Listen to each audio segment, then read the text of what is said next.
نحمده ونصلي على رسوله الكريم اما بعد فاعوذ بالله من الشیطان الرجیم بسم اللہ الرحمن الرحیم۔ اللہ تعالیٰ فرماتے ہیں سورہ انفطار کی آیت نمبر 6 ہے، یا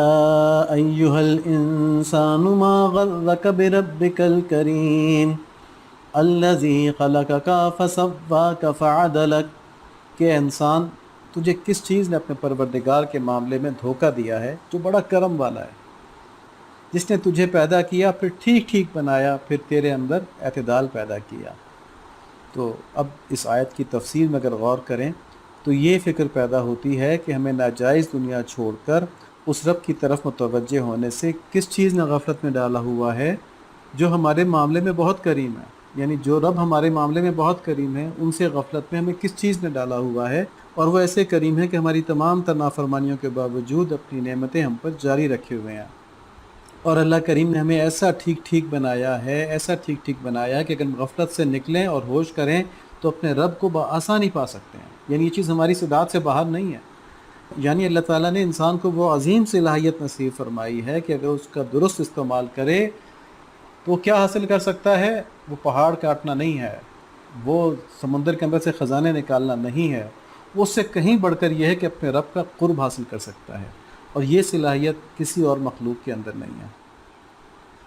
باقی مخلوق کو جو اللہ تعالیٰ نے اپنا قرب عطا کر دیا ہے بس وہ قرب ان کے لیے ہے۔ انسان کو کہے کہ میرے قرب کو کماؤ تو تمہیں میں اپنے اور قریب کرتا جاؤں گا، اس لیے نبی صلی اللہ علیہ وآلہ وسلم کو جو اللہ تعالیٰ سے قرب حاصل ہے وہ کسی اور مخلوق کو حاصل نہیں ہے۔ اور اس کے بعد درجہ بر درجہ صحابہ کرام اور دیگر اولیاء کرام جنہوں نے اپنی زندگیاں اس کے لیے وقف کی، انہوں نے اللہ تعالیٰ کا قرب حاصل کیا، اور یہی زندگی کا اصل مقصد ہے۔ وما خلقت الجن والانس الا لیعبدون، کہ ہم نے انسان اور جنوں کو صرف اس لیے پیدا کیا کہ ہماری عبادت کریں۔ تو اب یہ قرب، یہ عظیم نعمت حاصل کرنے کا طریقہ صرف ایک ہی ہے کہ دنیا کے حرص سے منہ موڑ کر اطاعت کے ذریعے اللہ تعالیٰ کو پانے کی حرص میں زندگی گزاری جائے۔ اللہ تعالیٰ کا حسن جو ہے وہ کامل ہے، ان سے بڑھ کر کچھ نہیں ہے، تو اس کامل حسن کے حرص کرنی چاہیے، دنیا کی عارضی حسن کے حرص نہیں کرنی چاہیے۔ اور جب بندہ اپنی طرف سے ارادہ کر لیتا ہے تو اللہ تعالیٰ کی رحمت متوجہ ہو جاتی ہے، اور بندے کو پھر عشق اور معرفت کے وہ منازلیں طے کرا دیتی ہے جس پر چلنا اس کو اپنے اوقات سے بہت زیادہ لگتا ہے۔ تو یہ جو آیت ہے نا جو ہم نے بھی پڑھی ہے، یا ایھا الانسان ما غرک بربک الکریم، اس کے اوپر تفسیر مظہری کے اندر ایک حدیث روایت ہے جس میں آپ صلی اللہ علیہ وآلہ وسلم نے فرمایا، جب کوئی شخص نماز میں کھڑا ہوتا ہے تو اللہ عز و جل بھی اپنا رخ اس کی طرف فرما لیتے ہیں، پھر جب آدمی رخ پھیرتا ہے یعنی سوچ کہیں اور طرف کر لیتا ہے تو اللہ کریم فرماتے ہیں، اے بنی آدم تو کس کی طرف رخ پھیرتا ہے؟ مجھ سے بہتر کون ہے؟ میری طرف رخ کر۔ اس کا اثر اس کے دل پہ ہوتا ہوگا تو اس کی توجہ واپس آتی ہوگی۔ جب آدمی دوبارہ روگردانی کرتا ہے، دوبارہ اپنا رخ پھیر لیتا ہے، تو پھر اللہ تعالیٰ وہی بات دوبارہ فرماتے ہیں۔ جب تیسری بار آدمی ایسا کرتا ہے تو پھر اللہ تعالیٰ بھی اس کی طرف سے رخ پھیر لیتے ہیں۔ اب دیکھیں کتنی سادہ سی بات ہے کہ جب اللہ تعالیٰ سے بہتر کوئی ہے ہی نہیں اور بندے میں اللہ تعالیٰ کو پانے کی صلاحیت بھی رکھی گئی ہے، تو بندے کا تو تمام تر شوق اور تمام تر کوشش اللہ تعالیٰ کی محبت اور اطاعت کے لیے ہونی چاہیے نا۔ تو دیکھیں کہ ہمارے چہرے کی آنکھوں کی بصارت، یعنی جو چہرے کی آنکھیں ہیں، اس کی روشنی کا اصل فائدہ کیا ہے کہ ہم اسے استعمال کر کے اپنے دل کی آنکھیں کھول لیں۔ ہم اپنی چہرے کی آنکھوں سے تو دنیا کے اندر دنیاوی حسن کو اللہ تعالیٰ کی نسبت سے دیکھیں تو وہاں سے ہمیں اللہ تعالیٰ کی معرفت ملے گی، اور پھر ہمیں کیا ملے گا؟ جب وہ معرفت ملے گی تو ہمارے دل کی آنکھیں کھل کے اللہ تعالیٰ کے حسن کو محسوس کر رہی ہوں گی۔ تو قرآن شریف میں ہے کہ اللہ تعالیٰ کی محبت میں مومنین اشد ہوتے ہیں، سورہ بقرہ کی آیت نمبر 165 ہے، وَمِنَ النَّاسِ مَن يَتَّخِذُ مِن دُونِ اللَّهِ أَندَادًا يُحِبُّونَهُمْ كَحُبِّ اللَّهِ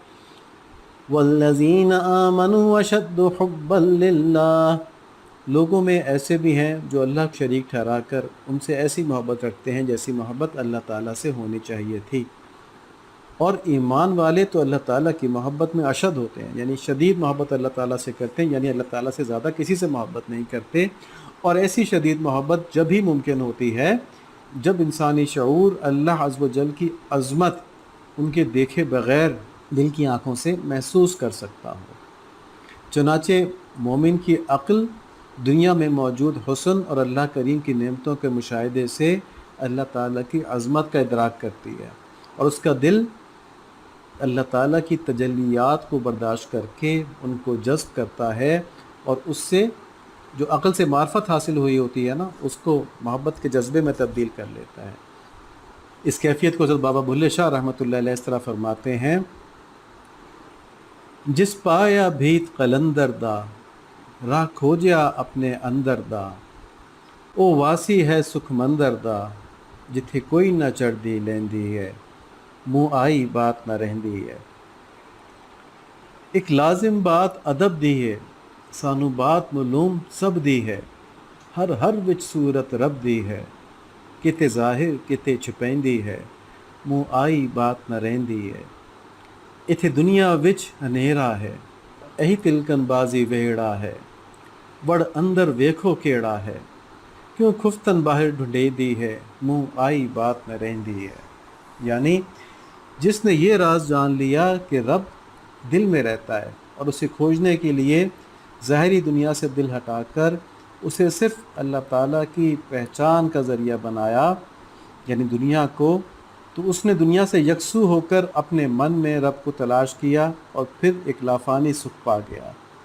ہر ہر چیز میں اللہ تعالیٰ کی صفات ظاہر ہیں، ہر ہر وچ صورت رب دی ہے، ہر ہر چیز میں اللہ تعالیٰ کی صفات ظاہر ہیں، لیکن اگر اللہ عز و جل کی طرف سے غفلت کرتے ہوئے ظاہری دنیا کو ہی زندگی کا مقصد سمجھ لیا، اور اس دنیا کے حسن میں اللہ تعالیٰ کے حسن کو دیکھنے کی جستجو نہیں کی،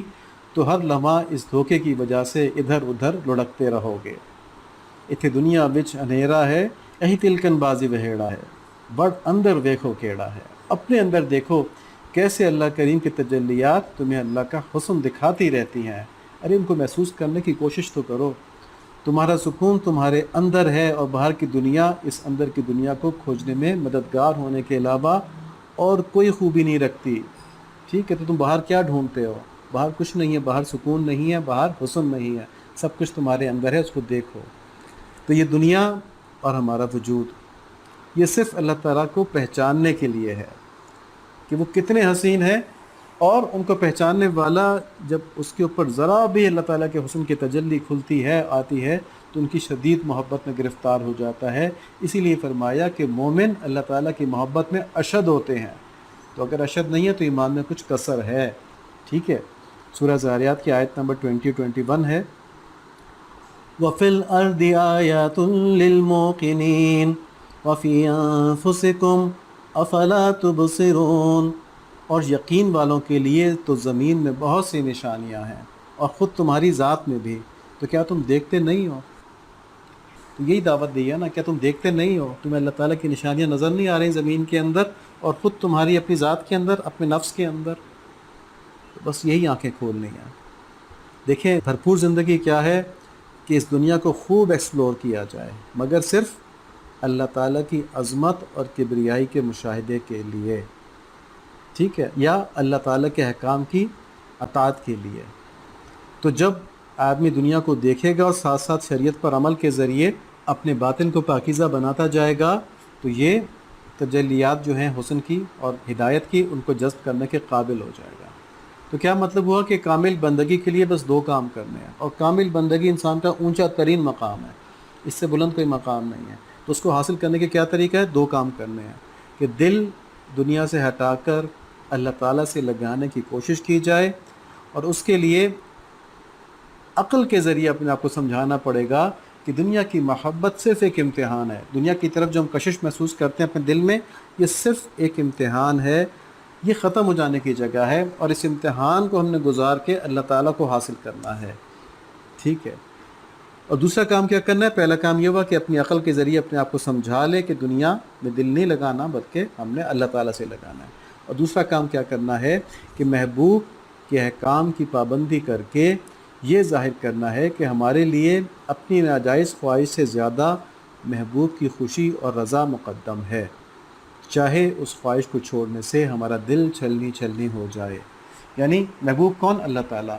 جب ہم نے اپنی عقل کے ذریعے اللہ تعالیٰ کو اپنا محبوب بنا لیا، تو اب دل کو لے کے آنا ہے نا اس کے اوپر۔ تو دل کو لانے کا کیا طریقہ ہے کہ نفس کی خواہشات کو چھوڑ کے اللہ تعالیٰ کی بات ماننا شروع کر دیں۔ یہ 2 کام کرنے سے انسان کی عقل دنیا کے مقابلے میں آخرت کو اہمیت دے گی۔ ٹھیک ہے جی، عقل ٹھیک ہو گئی، اس کا دل دنیا کی محبت سے آزاد ہو جائے گا، اللہ تعالیٰ کی محبت میں گرفتار ہو جائے گا، تو یہ دل کی اصلاح ہو گئی۔ اور اس کا نفس اپنی ناجائز خواہشات چھوڑنے کا عادی ہو جائے گا، پھر اس کو اتنا محسوس نہیں ہوگا، پھر وہ وحشی جانور نہیں بنے گا، نہیں میری یہ خواہش ضرور پوری کرو، جیسے چھوٹا بچہ کہتے ہیں میری یہ خواہش ضرور پوری کرو چاہے اس کا اس میں نقصان بھی ہو، تو وہ ایک میچور بوڑھے کی طرح ہو جائے گا، اس کو پتہ ہوگا کہ خواہش بیشک میری یہ ہے لیکن اس میں میرا نقصان ہے تو میں اس پہ عمل نہیں کرتا۔ تو جب یہ تین چیزیں ٹھیک ہو جائیں گی، عقل، دل اور نفس، اس کے بعد بندہ حقیقی معنوں میں اللہ تعالیٰ کی محبت میں گرفتار ہو جائے گا اور تب ہی وہ کامل مومن بنے گا۔ تو ان اشعار میں مولانا اس شوق کو اجاگر کرنے کے لیے ہمیں احساس دلا رہے ہیں کہ اللہ عز و جل کا حسن اور ان کی مہربانیاں ہم کو ملنے والی نعمتوں میں آیا ہیں، اور ہماری تمام تر کوتاہیوں کے باوجود، بندگی میں کوتاہیاں جو ہم کرتے ہیں اس کے باوجود ہم پر اللہ تعالیٰ کی عنایات ان کی صفت کرم کے طفیل میں جاری ہیں، ساری ہیں۔ اور یہ ساری نعمتیں جو ہمیں اسباب کے پردے میں مل رہی ہیں، سورج، دریا، سمندر، یہ سب اسباب ہیں نا، یہ کوئی ان کا اپنا ذاتی وصف نہیں ہے، بلکہ یہ اللہ تعالیٰ کے فضل کا اور کرم کا فیض ہے کہ یہ ہم کو مل رہی ہیں۔ اسی آیت کی تفسیر میں جو ہم نے بھی پڑھی تھی کہ ما غرک بربک الکریم، کہ انسان تجھے اپنے کریم رب سے کس نے غافل کر دیا ہے، تفسیر مظہری کے اندر ایک واقعہ نقل کیا گیا ہے کہ ایک عورت نے اپنے وقت کے قاضی سے اپنے شوہر کی شکایت کی کہ وہ دوسری شادی کر رہا ہے۔ قاضی نے کہا کہ یہ تو اس کا شرعی حق ہے۔ اس پر عورت نے کہا کہ اگر شریعت مانے نہ ہوتی تو قاضی صاحب میں آپ کو اپنا چہرہ دکھاتی پردہ الٹ کر، تو پھر آپ کو پتہ چلتا کہ میں کتنی حسین ہوں، اور کوئی اتنی حسین بیوی کے ہوتے ہوئے کیسے اس بات کو جائز سمجھ سکتا ہے کہ وہ کسی اور عورت کی طرف متوجہ بھی ہو۔ تو اس نے جب یہ جملہ کہا تو یہ بات سن کر مجلس میں بیٹھا ہوا ایک شخص بے ہوش ہو گیا، اور ہوش آنے پر اس کو لوگوں نے پوچھا بھئی کیا ہوا، تمہیں کیا ہوا؟ تو اس نے کہا کہ جب عورت نے یہ بات کی تو مجھے غیب سے ایک آواز آئی، اور آواز کیا تھی؟ لکھتے ہیں، اس عورت کی بات تو نے سنی، اگر عظمت اور کبریائی کا حجاب نہ ہوتا تو میں تجھے اپنا جمال و جلال دکھاتا جس کی سمائی کسی مقابل میں نہیں، اور تجھ سے پوچھتا کہ جو مجھ سے مشغلہ رکھ سکتا ہے کیا اسے کسی دوسرے سے مشغلہ رکھنا درست ہے؟ مجھ جیسا کہاں ہے، میری مثل کون ہے؟ کوئی میری مثل ہو ہی نہیں سکتا، پھر میری طلب کرے گا تو مجھے پالے گا۔ یعنی اللہ تعالیٰ کی طرف سے یہ آواز تھی کہ اگر عظمت اور کبریائی کا حجاب نہ ہوتا تو میں تمہیں اپنا جلال و جمال دکھاتا جو کسی چیز میں سما نہیں سکتا، اور پھر تم سے پوچھتا کہ جو مجھ سے مشغلہ رکھ سکتا ہے، یعنی جو میری طرف توجہ رکھ سکتا ہے، انسان کو صلاحیت دی ہے نا، تو ہم نے پہلے یہ پڑھا تھا بھی آیت میں، تو اس کے لیے کیا جائز ہے کسی اور جگہ مشغلہ رکھے، کسی اور طرف توجہ رکھے؟ ارے مجھ جیسا کہاں ہے، میری مثل کون ہے، کوئی میری مثل ہو ہی نہیں سکتا، تم میری طلب کرو، مجھے طلب کرو گے تو مجھے پالو گے۔ کتنا بڑا وعدہ اللہ تعالیٰ نے کیا کہ مجھے مانگو تو صحیح، مجھے مانگو گے تو مجھے پالو گے۔ تو ہم اللہ تعالیٰ سے مانگتے ہیں یا اللہ آپ ہمارے ہو جائیں، ہمیں اپنا بنا لیں، اور روز حشر ہمیں ایسا کر دیں کہ آپ کہیں کہ یہ بندہ میرے لیے ہے، اس نے اپنی زندگی میرے لیے گزاری ہے، اس کا کوئی حساب کتاب نہیں ہوگا۔ اللہم آمین بحرمت النبی الکریم علیہ وعلی آلہ الصلاۃ والتسلیم۔